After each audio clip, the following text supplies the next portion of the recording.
Bom dia, pessoal. Vamos estudar o capítulo 13, que é o reino Monera, e em relação às bactérias. Então, tá 12 ali, porque a professora de vocês é doida, esqueceu de mudar. A gente vai fazer uma revisão dos reinos que a gente já viu até hoje. Vai falar das características principais do reino que a gente vai trabalhar hoje, que são das moneras, relacionadas às bactérias. Por elas estarem relacionadas às bactérias, a gente vai falar um pouquinho da importância das bactérias e dos outros dois representantes, cianobactérias, as arqueobactérias. Vamos citar algumas doenças causadas por bactérias, como a gente previne e como a gente trata. Então, se a gente falar nesse reino, a gente vai ver que as bactérias elas são importantes, né, para a nossa vida, porque elas ajudam em vários processos. A gente vai ver que ela está presente em nossa pele, normal, que ajuda na proteção. Ela também está na nossa digestão, facilitando a nossa digestão, né? O sistema digestório, para facilitar a nossa digestão de alguns nutrientes. Além disso, ela assume algumas importâncias para a vida na Terra, como, por exemplo, elas fazem reciclagem da matéria orgânica, então elas vão atuar como decompositoras, o que faz com que os produtos orgânicos sejam devolvidos à Terra para que novos seres possam trabalhar eles. Só que nem tudo são flores, embora eles sejam ótimos para algumas coisas, algumas bactérias, por exemplo, podem levar a doenças. Então, fazendo a revisão dos reinos, a gente tem 5 reinos. Monera, que a gente vai estudar hoje, são as bactérias. Protistas, que são os protozoários, né? Ou protoquitista. A gente vai ter os protozoários e as algas aqui. Aí a gente tem aqui o exemplo de uma ameba, por exemplo, que é um tipo de protozoário. Reino fungi, que são os cogumelos, né? Ou fungos causadores de doença em relação aos fungos. Plantae, que são os vegetais, que a gente já viu também, que é a parte que realiza fotossíntese, são fotossintetizantes, né? Por ter algumas organelas que vão permitir fazer a fotossíntese. O animalia, que também a gente já viu, todos aqueles grupos, esponjas, estrelas do mar, insetos, répteis, aves e etc. E hoje a gente vai trabalhar, como eu falei, com esse reino aqui, que são dos procariotos, né? Que são o Monera. O reino Monera, então, que tem relação com as bactérias, em sua maioria, possui como características gerais. São unicelulares, como vem uni é uma célula, e procariotes. Procariotes em relação à membrana que envolve o núcleo. Todos os seres que não possuem essa membrana são chamados de procariontes, que no caso dos reinos é só o reino Monera mesmo. Do protista para frente, todos eles vão ter essa membrana em volta do núcleo e, portanto, eles não vão ser chamados de procariontes, eles vão ser chamados de eucariontes. Mas o reino Monera, voltando, são unicelulares e procariontes. Hábitat. O que tem a ver com hábitat? Onde a gente vai encontrar esses seres. Solos, rochas, águas, lixos, ou, se eles não estiverem nesses ambientes que não têm vida, eles vão estar como parasitos, seja em animais ou plantas, ou seja, eles podem causar doenças ou não. Suas células possuem parede celular, né, igual às plantas, que vai conferir uma certa proteção. Algumas bactérias, não todas, podem ter cápsula, que é uma outra estrutura que protege, é como se fosse uma capa a mais de proteção e ela ajuda na adesão, ou seja, como a bactéria vai grudar em uma superfície ou em alguém, vamos dizer assim. Flagelos, algumas vão ter para poder se locomover, e fibras, a gente tem um exemplo de uma pile, que ajuda tanto na adesão nas superfícies, para elas ficarem mais grudadas, ou na reprodução, mas essa parte de reprodução não são todas que vão fazer não, com essa pile. Nutrição. São autotróficos, ou seja, podem fazer fotossíntese ou produzir substâncias químicas, esses nomes estranhos aqui. Significa que eles vão produzir sozinhos substâncias químicas, com o metabolismo delas nas bactérias, ou fotossintetizantes, porque elas podem produzir, alguns do reino Monera, não todos, fotossíntese. A gente vai ver lá na frente as cianobactérias fazendo isso. Desculpa.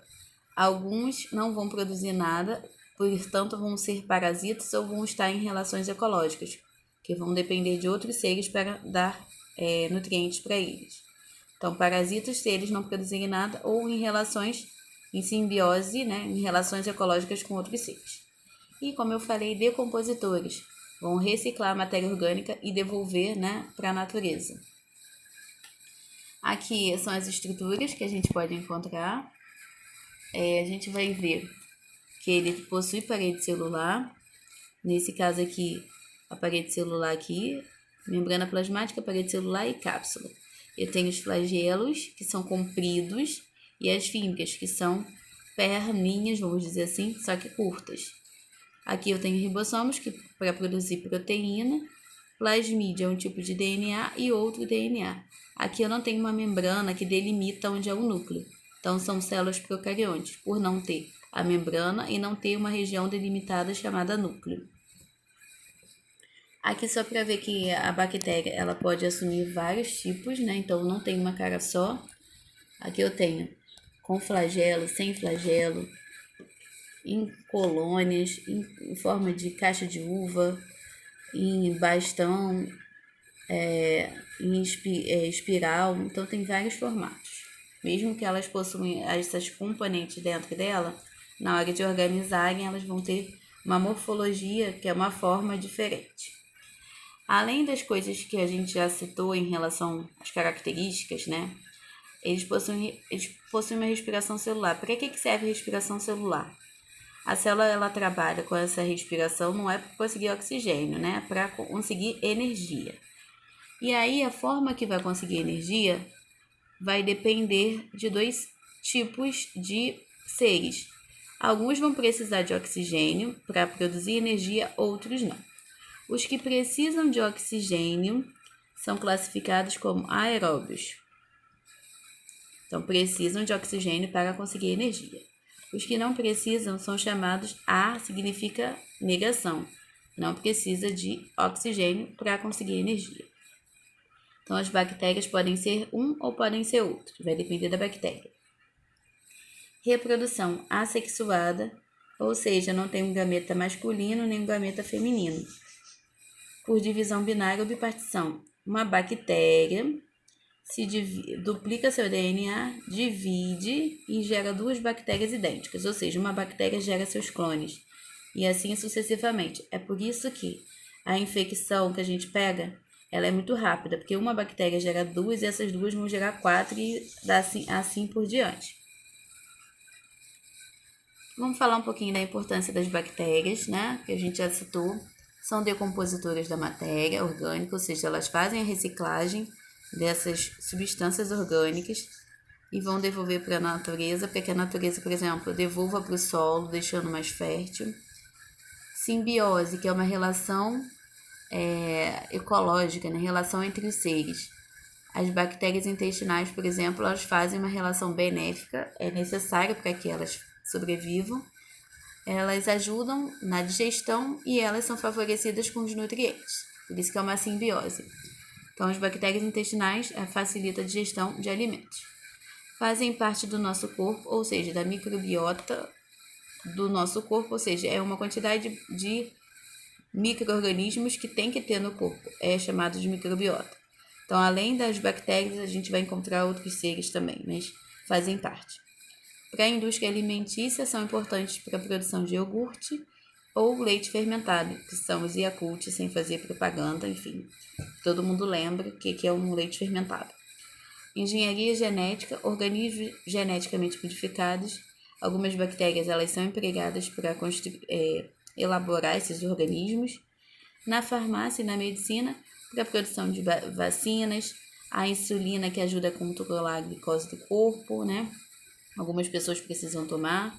E a questão estética, tem o Botox, né, que ajuda a diminuir as linhas de expressão, o procedimento estético. Aqui é um exemplo de reprodução que eu havia citado. Eu tenho uma bactéria mãe, vai duplicar seu DNA, ó. dois DNAs, e depois elas se partem gerando duas idênticas. Ó. As células filhas são idênticas à célula mãe. Falamos das bactérias, né? Basicamente. Agora vamos falar das cianobactérias, que é uma outra representante do grupo do reino Monera. Elas são autótrofas, realizam fotossíntese. Ela se junta com as algas, né, do mar para formar o fitoplâncton. Então, todo mundo diz que a Amazônia é o pulmão do mundo, né? Na verdade, a Amazônia, ela possui vegetais de grande porte, mas a grande maioria do oxigênio que a gente gera no mundo é do fitoplâncton, que é formado por algas microscópicas e as bactérias, que são as cianobactérias. Elas, em conjunto, vão fazer a fotossíntese e devolvem bastante oxigênio para o planeta. Podem viver sozinhas ou agrupadas em forma de colônia.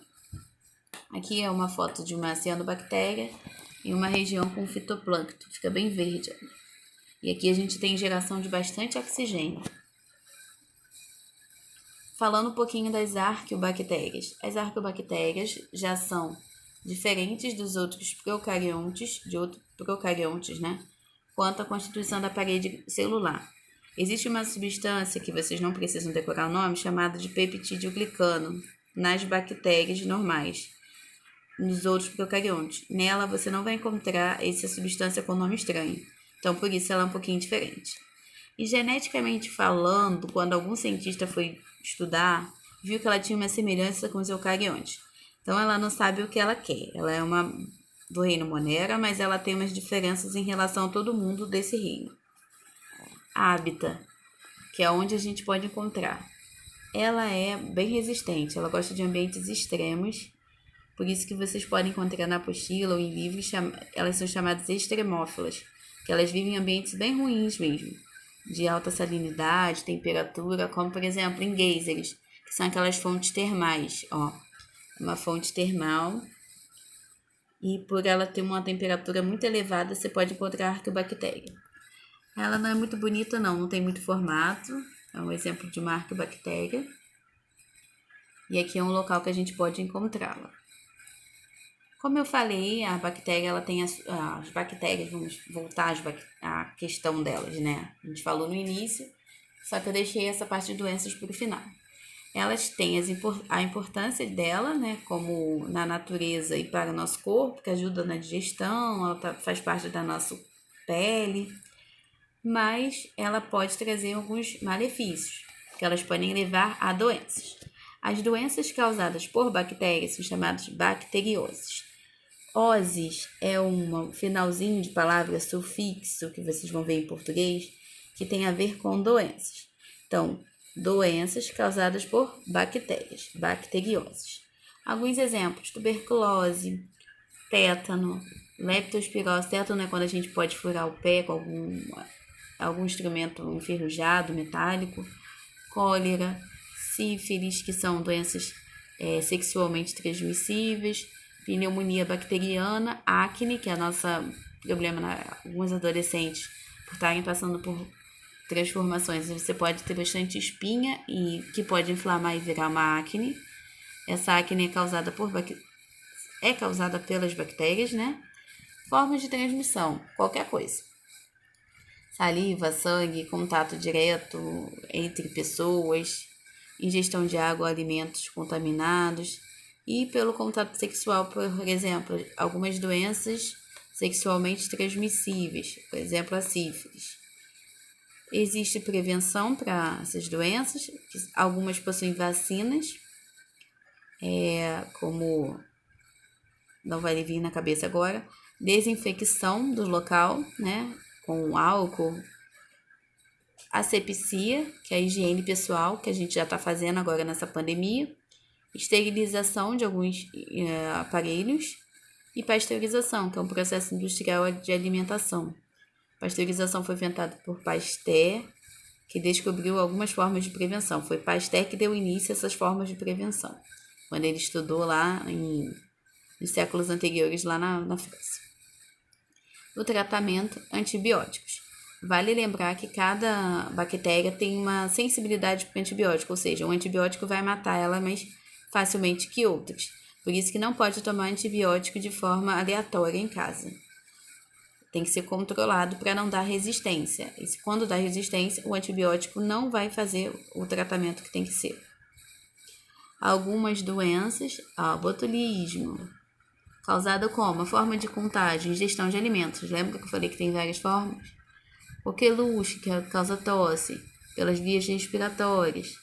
Febre tifoide, que é causada por água ou alimentos contaminados. Salmonela, alimentos contaminados, por exemplo, muito comum em ovo, alimentos que utilizem ovo cru. Maionese, por exemplo. Gonorreia e sífilis são doenças sexualmente transmissíveis, então por contato sexual. Meningite, pneumonia, tuberculose, vias aéreas, ou seja, igual ao coronavírus. E a peste negra, vamos falar um pouquinho da parte histórica, que aconteceu há 200 anos atrás, cada 100 anos a gente tem uma pandemia. Então, teve uma pandemia de peste negra em 1820, causada por essa bactéria aqui, Yersinia pestis, por isso que foi chamada de peste negra. E essa bactéria tem a ver com a transmissão por pulga. Mas aí, o que a pulga tem a ver com a peste que teve em 1820? Existiam ratos que vieram da Ásia para a Europa nos navios, contendo essas pulgas, que por sua vez tinham essas bactérias. E essas pulgas picavam os seres humanos e causavam essa peste. Então, assim, tem várias formas de contato. Cada doença é uma bactéria diferente. Esses nomes estranhos aqui são das bactérias, são os nomes científicos. E você vai ter uma característica de sinal, né? Que você vai ter um sinal vai ter a apresentação dessa doença de forma diferente. Então, basicamente foi isso. As bactérias, elas são importantes, mas elas podem causar doenças. No reino Monera, a gente vai ter 3 seres, bactérias. As cianobactérias, que junto com as algas liberam bastante oxigênio pelo processo de fotossíntese. As arqueobactérias, que elas têm umas características diferentes, mas elas estão nesse reino.